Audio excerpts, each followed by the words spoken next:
Nailah, you're a smart woman. How the heck did you stay there for 10 years? How did that happen? What was my mindset? What was I telling myself? Why was I tolerating this?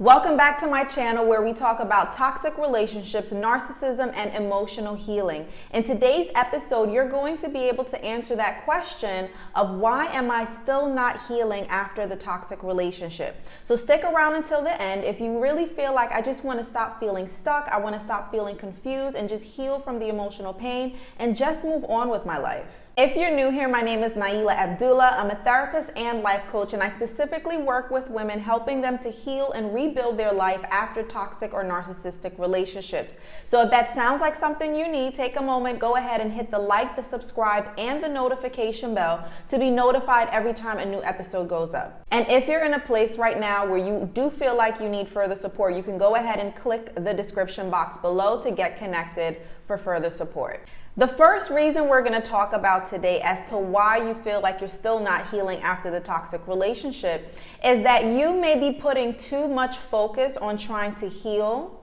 and diagnose them. We are in an information era right now. We have tons of information at our fingertips, which is a good thing. However, what I'm seeing is that a lot of people are becoming experts on narcissism, experts on toxic relationships. They're learning all the terminologies. However, they're still not being able to heal because the focus is still on the toxic ex. The focus ideally needs to be on your healing. Now, understanding the dynamics of toxic relationships, understanding the dynamics behind the psychology of narcissism, that is the tip of the iceberg. That brings clarity to you. That allows you to validate what you were experiencing, to help you to make sense of it. However, once you accomplish that and you realize who they are, the focus needs to then shift to you. And that is what I had to experience in my relationship. Although I came from a mental health background as a therapist, I understood these personality disorders. But of course, it's always easier to understand it academically and from the outside as opposed to when it's in your personal situation and your personal experience. However, when I did apply it to what I was going through, I was then able to make sense of, okay, this is why the person was behaving this way. This is why I was responding this way because of my personality traits. But again, that was the tip of the iceberg. I then had to make a decision to say, okay, the focus now needs to be on Nailah. What do I need to do to change my patterns of behavior? What do I need to do to change my mindset that got me in that situation and kept me there for so long? So once you have realized that this person may be narcissistic or have narcissistic traits, they may be toxic, once you've accomplished that, once you've established that, I want you to then shift the focus to yourself. Now, it's so easy to get caught up on YouTube, on social media, Googling, finding out all the information behind these other people. But again, I want you to then ask yourself, where am I now, right? Why am I even asking myself this question? Why am I still not healing? Where am I now? Is it 2 years later? Is it months later? What progress have I made? And if you still feel like you are still emotionally stuck, you're still emotionally attached to this person, right? You're still researching, you're still feeling confused, that means your focus is in the wrong place. The second reason you may still not be healing after the toxic relationship is that you were still connected to them in some way, right? They still have some type of influence over you. Now, let me explain. Very often I'm seeing people saying that they're out of the relationship, right? They break up, they leave the relationship. However, they may still have contact with that person. They may still exchange text messages. They may still be tracking them on social media. They may still be talking to friends and family that are mutual friends and family, so they're getting updates about what's going on with the other person.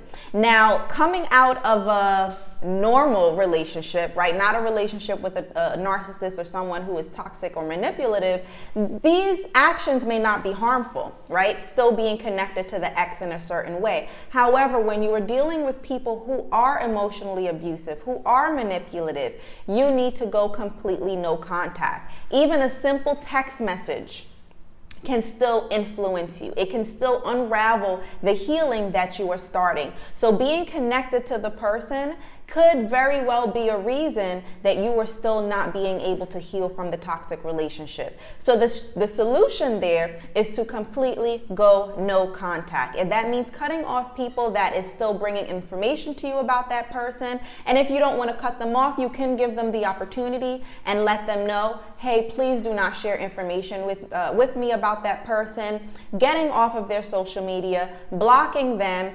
You're not coming out of a normal relationship. You are coming out of an abusive relationship. Toxic relationships include emotional abuse. And in order to truly heal, you have to completely detach from the person in order to fully focus on yourself. The third reason you may not be healing after your toxic relationship is that you are refusing to reflect on your role in the situation. Now, let me explain, because I know this often gets misconstrued that it means blame. This is not about blame. You can never blame yourself for someone choosing to be emotionally and psychologically abusive. However, you do have a role in getting into the relationship, and you do have a role in staying in it. And that is how you get to heal. Again, in my particular situation, when I was going through my healing process and I first established what narcissism, what emotional abuse looks like, again, that was the tip of the iceberg. I then had to ask myself, and Nailah, you're a smart woman. How the heck did you stay there for 10 years? How did that happen? What was my mindset? What was I telling myself? Why was I tolerating this? Especially for someone that I considered myself pretty, resilient, pretty outspoken. I did not mind advocating for myself in any other situation. Even within the toxic relationship, I did not mind advocating for myself. However, I still stayed there. Why did I even choose to stay there? To have to advocate and be outspoken and stand up for myself, right?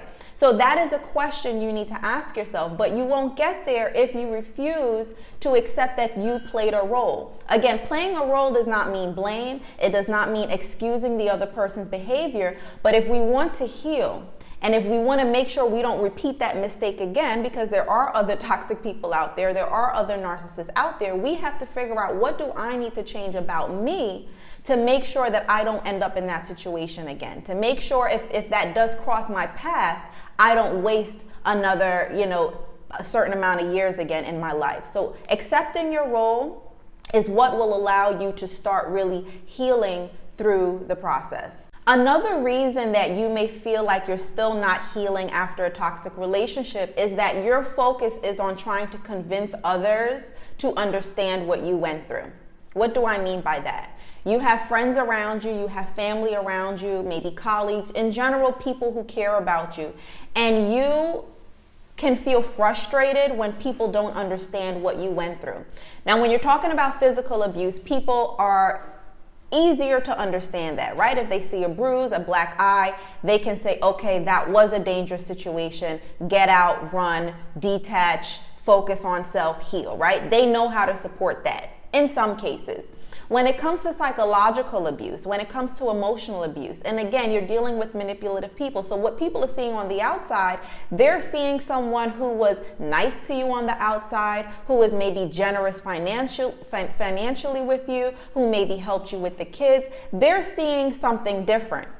And that can be very frustrating because you know what you felt internally. You know what you felt psychologically. You know the other side that you saw that maybe other people didn't see. And that frustration can lead you to trying to focus on convincing other people, because as humans, we like to be validated and we want other people to validate our decision to leave. We want people to validate our decision to detach, to move on, right? To do whatever it is you need to do to heal. And when you don't get that validation, that can be frustrating. However, it is so important to make sure that you know you may have to go through this without those supports. And there are other supports around. This channel, for example, is support. There's tons of support on social media, online.